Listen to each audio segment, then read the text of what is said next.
예, 안녕하세요. 랑랑입니다. 자, 오늘은 동대구역 일대와 그리고 동대구역 위쪽의 동구 지역들을 한번 살펴보려고 합니다. 최근 2019년부터 이 동대구역 주변으로 해서 신축 아파트들이 많이 분양이 되었거든요. 그래서 우선적으로 그 분양된 아파트들의 가격들과 여러가지 기본 사항들을 한번 살펴볼 것이고요. 제가 직접 다녀온 영상도 한번 담아 볼 거고, 그리고 이제 이후에 그 동구 지역 쪽으로 어떤 개발이 더 있는지 한번 살펴보면서 앞으로 미래적인 가치는 어떻게 될까 한번 분석해 보는 시간을 갖도록 하겠습니다. 자, 먼저 분양된 아파트들에 대해서 한번 살펴보자면, 자, 부동산 지인을 중심으로 한번 살펴볼 거거든요. 지금 이렇게 노란색으로 된 곳들이 최근에 분양이 되어서 지금 현재 입주 예정인 곳들입니다. 그래서 이것들을 순서대로 한번 살펴보면, 먼저 이쪽 비스타 동원부터 시작을 해서요. 그 다음에 신천 센트럴 차이, 자, 그리고 이제 건너가서 동대구역 더샵 센터시티, 그리고 우방 아이유쉘을 살펴본 다음 마지막 이 위쪽에 동대구 에일리넷들까지 한번 순서대로 살펴보겠습니다. 자, 먼저 동대구 비스타 동원의 경우에는 총 세대수 524로서 5개 동, 최고층 23층 규모이며 최저 경쟁률 9.53, 최고 경쟁률 30.67을 기록하였습니다. 평균 당첨 가점은 53점인 곳이었고요. 그 다음에 분양가의 경우에는 평당 가격으로 한 1,500에서 1,600 정도 되었다. 자, 이렇게 보시면 되겠네요. 그리고 간단하게 제가 이제 주변을 촬영한 영상을 한번 살펴보면 되겠고요.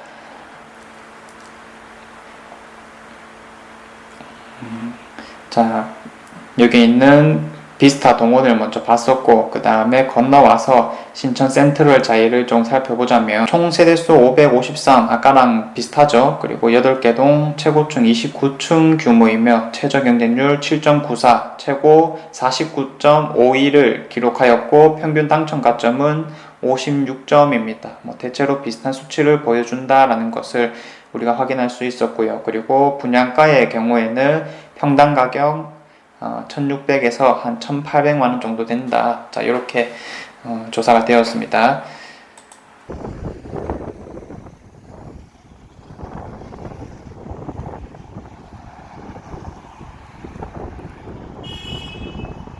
자, 그리고 방금 봤던 신천 센트럴 자이에서 조금만 내려가면, 길만 건너면 동대구역 더샵 센터시티, 그리고 동대구역 우방 아이유쉘이 있거든요. 요거 두 개를 한번 살펴보자면, 먼저 동대구역 더샵 센터시티의 경우에는 총 세대수 445로 5개 동, 최고층 27층 규모이고요.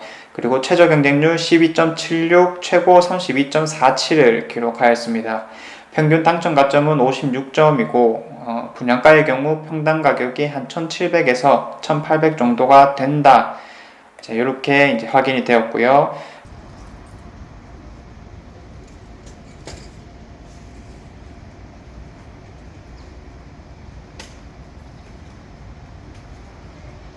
그 다음 동대구역 우방 아이유쉘 같은 경우에는 총 세대수 322로서 요거는 이전의 것들보다 좀 더 작다라고 보시면 되겠죠. 총 4개 동, 최고층 24층 규모입니다. 자, 최저 경쟁률은 훨씬 높아서 54가 되었고요. 최고 경쟁률은 463대 1을 기록하였습니다. 평균 당첨 가점의 경우에는 62점이나 되었네요. 자, 그래서 분양가의 경우 평당 가격 한 1,400에서 1,700까지 나온다라고 보시면 되겠고요.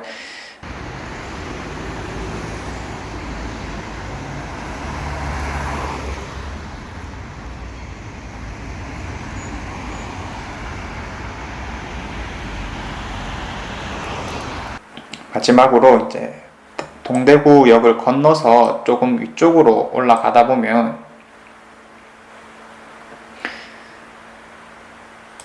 자, 에일리넷들이라는 게 나오거든요. 자, 이것도 한번 살펴볼게요. 자, 총 세대수 705, 그리고 8개 동 23층 규모로서 최저 경쟁률 3.76, 최고 경쟁률 38.77을 기록하였습니다. 자, 평균 당첨 가점은 53점이었고요. 분양가의 경우 평당 가격 한 1,300에서 1,400 정도였습니다.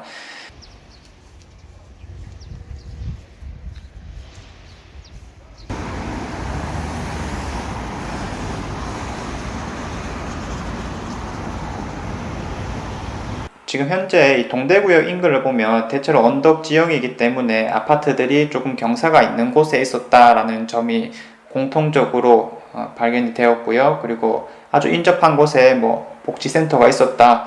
자, 이 정도가 공통적으로 나타나는 특이사항이었습니다. 자, 이렇게 해서 작년에 분양된 신규 아파트들을 한번 살펴봤는데, 이런 분양뿐만 아니라 앞으로도 뭐 재건축이라든지 아니면 재개발 이런 것들이 많이 진행이 될 거거든요. 그래서 그거를 좀 위주로 살펴보면 지금 이 그림에서도 확인할 수 있다시피 위쪽으로 해서 많이 진행이 되고 있잖아요. 동대구 A1의 뜰부터 시작해서 여기가 신암 1동이거든요. 그리고 신암 5동까지 요 직선거리를 한번 걸어봤습니다. 자, 대략적인 느낌을 한번 살펴보자면 정비구역 지정이라든지 아니면 사업 시행과 같은 경우에는 외적으로 큰 변화는 없다, 이렇게 보시면 되거든요.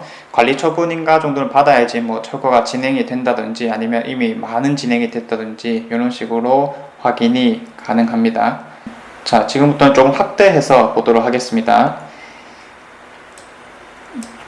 자, 여기 같은 경우에는 신암 4 촉진 지역이고 정비구역 지정이 현재 진행되고 있는 곳이기 때문에 외적으로 큰 변화는 없다라는 것을 우리가 확인할 수가 있고요. 그리고 신안 10 촉진구역 같은 경우에는 보성 1차 아파트가 재건축이 진행되고 있다. 자, 사업 시행 인가 정도를 지금 받아놓은 상태이기 때문에 역시나 외적으로 큰 변화는 없다라는 것을 우리가 확인할 수가 있었고요. 한 가지 특이했던 사실은 이 정문 쪽으로 해서 부동산이 정말로 많다라는 것이 조금 생각이 남네요. 그리고 이 길을 따라서 쭉 올라가 보면 현재 이 신암 2 촉진구역 같은 경우에는 관리처분 인가를 받고 이제 철거를 진행하는 곳이기 때문에 텅텅 빈 집들이 있는 곳이었고요. 횡하다라는 것을 확인할 수가 있습니다. 자, 그리고 이곳 신암 1 촉진구역 같은 경우에도 사업시행 인가 정도를 받아놓은 상태이기 때문에 아직까지는 외쪽으로 큰 변화가 없다. 그리고 이 위쪽으로 자, 신암 5동 동자 2지구 같은 경우에는 관리처분 인가를 받고 지금 현재 내부를 살짝 보니 대부분 철거를 완료한 상태였습니다.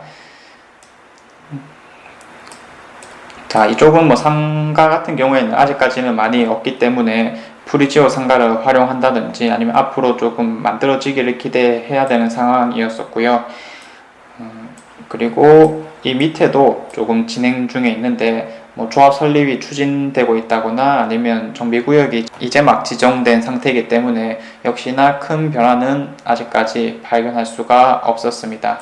자, 이렇게 해서 동대구역 주변으로 해서 많은 신축 아파트들이 들어서고 있고, 그리고 앞으로도 많은 사업들이 예정되어 있다라는 점에서 이쪽 주변은 정말로 많은 변화를 가져오게 될 것이거든요. 뭐 제가 직전에 올렸던 서구 관련한 재개발이라든지 이것도 많이 맞물려 있기 때문에 전체적으로 조금 물량이 많다, 이렇게 보시면 되겠습니다. 어찌됐든 결국 우리는 계산을 철저히 해야 되는 거겠죠. 이런 곳에 조금 아쉬운 점은 결국 이제 자식들을 보내는 학원가 이런 것들이 가장 중요할 건데 이쪽 주변에서 좀 눈에 띄게 학원가가 형성되어 있는 곳은 없고요. 좀 위쪽을 바라봐야 되거든요. 자, 그래서 학원가 분석을 한번 살펴보겠습니다. 역시나 요 동대구역 주변으로 해서나 아니면 뭐 동구청, 뭐 신암동 지역 쪽으로 해서나 학원가들은 뭐 밀집해 있는 곳은 크게 없다. 자, 이렇게 보여지고요. 복현동으로 올라오면 그나마 좀 학원가가 있거든요. 자, 그래서 뭐 이쪽이라든지 아니면은 이쪽에 그래도 학교 앞쪽으로 해서 학원가들이 조금 형성이 되어 있기 때문에 우리가 방금 봤던 이 지역들과는 좀 거리가 있다. 아파트들이 들어서면 아마 좀 더 좋아지지 않겠냐 이렇게 이제 희망하긴 하지만 지금 당장으로 봤을 때는 조금 부족하다라는 점이 있었고요. 자, 그리고 이 지역들이 어떤 호재와 좀 관련이 되어 있느냐, 동구라고 하면 크게 두 가지 정도밖에 없겠죠. 가장 먼저 꼽을 수 있는 게 이 바로 위쪽, 금호강 위쪽으로 해서 지금 대구국제공항이 있는데 이 공항이 이전되기로 결정이 되었잖아요. 의성 군위 지역으로 결정이 난 상태인데 지금 상황인지라 앞으로 진행 상황들은 조금 더딜 수는 있겠지만 당선자의 공약 같은 것을 살펴봐도 이전부터 계속 진행하려고 했었던 기부대 양력으로 한다든지 아니면 후적지를 이제 개발한다든지 이런 식으로 일맥상통하고 있기 때문에 진행하는 데는 큰 위험은 없을 것이다. 이렇게 보여지는 부분이고요. 그리고 최근에 이제 가장 대구 전체에서 이슈가 되고 있는 게 결국은 순환선이거든요. 제가 역시나 서구 말씀드릴 때 한번 설명을 드렸었는데 이 복현 쪽으로 해서도 순환선이 지금 예정에 있기 때문에 이쪽으로 해서 교통이 좀 좋아지게 되면 미래 가치는 부족하진 않다 이렇게 보여지네요. 단 한 가지 아까도 말씀드렸지만은 입주하는 물량들이 막 쏟아질 거기 때문에 우리가 잘 조사를 해서 입지 같은 것도 좀 탄탄하게 분석을 해서 좀 들어가 보자 라는 생각이 드네요. 자, 이번에 이쪽 지역들을 한번 직접 다녀보면서 느낀 게 아무래도 이제 재건축이라든지 많이 진행이 되고 있잖아요. 당연한 흐름이라고 볼 수가 있는 부분이겠죠. 우리가 예전에 초가집 살다가 주택이 나오기 시작하고 주택이 나오기 시작하다가 아파트가 나오기 시작하고 아파트가 나오기 시작하니까 점점 고급화가 되고 이러한 현상들이 자연스러운 흐름으로 현재까지 이어지고 있는 건데 신축 아파트들이 점점 많아지는 상황에서 결국은 입지가 가장 중요하다. 우리 가족이 살기에 어떤 입지가 가장 좋을까 이런 것들을 우선해서 한번 살펴보는 게 좋을 것 같고요. 무조건적인 신축 아파트가 다 좋을 것이다 이렇게 생각하면 조금 낭패를 보는 경우가 있을 수도 있으니까 지금 상황에 있어서는 최우선적으로 입지 같은 것들을 한번 잘 판단해 보시길 바라겠습니다. 네, 이상 랑랑 부동산 재테크였고요. 더 좋은 내용으로 한번 찾아오도록 하겠습니다. 감사합니다.